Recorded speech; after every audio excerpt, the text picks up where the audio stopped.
ఇప్పుడు చింత రాజశేఖర్ గారు లండన్లో ఏపీ ముఖ్యమంత్రి నారా చంద్రబాబు నాయుడు గారు మాట్లాడుతూ విజన్ ఉంటేనే అభివృద్ధి 1,03,000 కోట్ల పెట్టుబడులు తీసుకొస్తున్నాము, అదేవిధంగా 83,000 ఉద్యోగాలు కూడా తీసుకొస్తున్నాము అన్నట్టు ఆయన మాట్లాడుతున్నారు.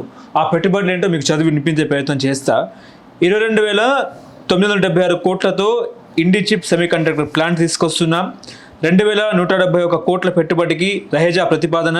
అల్లూరు జిల్లాలో నవయుగ పంప్ స్టోరేజ్ ప్లాంట్ విస్తరణ.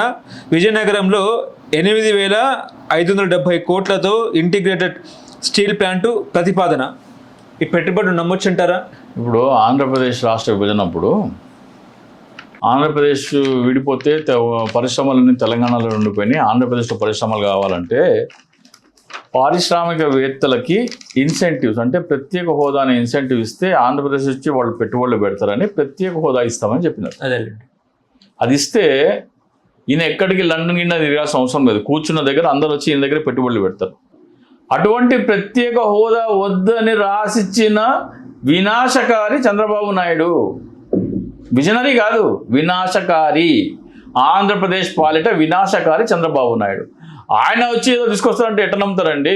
ఆంధ్రప్రదేశ్ నాశనానికి సంతకం పెట్టిన దుర్మార్గుడు చంద్రబాబు నాయుడు. ప్రత్యేక హోదా వద్దని ప్యాకేజీ చాలా రాసిచ్చిందంటే ఆంధ్రప్రదేశ్ వినాశనానికి సంతకం పెట్టిన దుర్మార్గుడు చంద్రబాబు నాయుడు.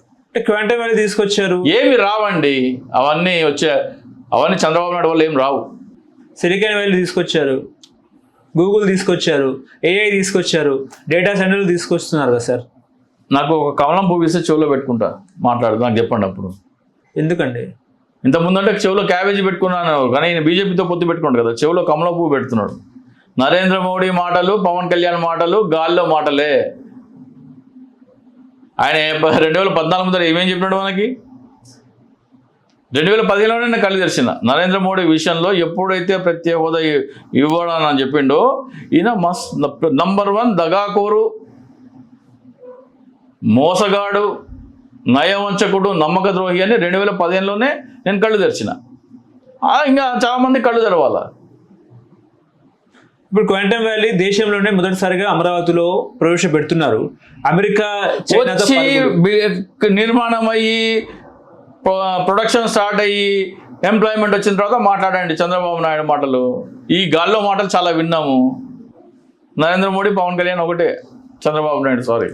అంటే కంప్యూటర్ నిర్మాణంతో పాటు డేటా సెంటర్లు, ఆయన చెవులోకి రక్తాలు వస్తాయి స్వామి. ఆయన మాటలు నమ్మి విసిగిపోయినానబ్బా నేను. హైదరాబాద్ ని క్రియేట్ చేశారు కదా సార్, సైబరాబాద్ ని. చార్మినార్, గోల్కొండ వీళ్ళందరూ లేదు చంద్రబాబు నాయుడు. అసలు ఎన్టీ రామారావు కొంటే తర్వాత చంద్రబాబు నాయుడు వచ్చిన తర్వాతనే హైదరాబాద్ డెవలప్ అయింది. ఆయన ఏమంటాడు? మైక్రోసాఫ్ట్ నేనే తెచ్చినాను, నేను తెచ్చిన మైక్రోసాఫ్ట్లో సత్య నాదెల్లా చదివినాడు అంటాడు. సెల్ ఫోన్ నేనే కనిపెట్టినా అంటాడు. తిరుమలని నేనే కలిపెట్టినా, నేనే డెవలప్ చేసినా అంటాడు. శ్రీకృష్ణదేవరాయలు బాయ్ అన్నీ నేనే అంటాడు. ఇప్పుడు కొత్తగా లోకేష్ అన్ని నిన్న టీవీ సాంబమూర్తి ఆయన ఏమంటున్నాడు? మహిళా జట్టుకు స్ఫూర్తి అంట. మరి హాకీ జట్టు కూడా తీసుకోమనండి, ఆదర్శం తీసుకోరట. అదే మహిళా హాకీ టీంని తీసుకోమనండి. లోకేష్ ని ఆదర్శం తీసుకున్నారు కాబట్టి ప్రపంచ కప్ లో అదే ఇట్లే ఉంటుంది. మరి సిగ్గన్నా ఉండాలా మాట్లాడడానికి. మొహంలో చూసుకుంటే మొహం మీద అద్దం ఉమ్మేస్తుంది ఇలా మీద, వీళ్ళు మాట్లాడే మాటలు. వాళ్ళ ఓన్ ప్రతిబింబము అద్దంలో చూసుకుంటే మొహం మీద ఉమ్మేస్తుంది. నికృష్టుడా ఎన్ని అబద్ధాలా అని.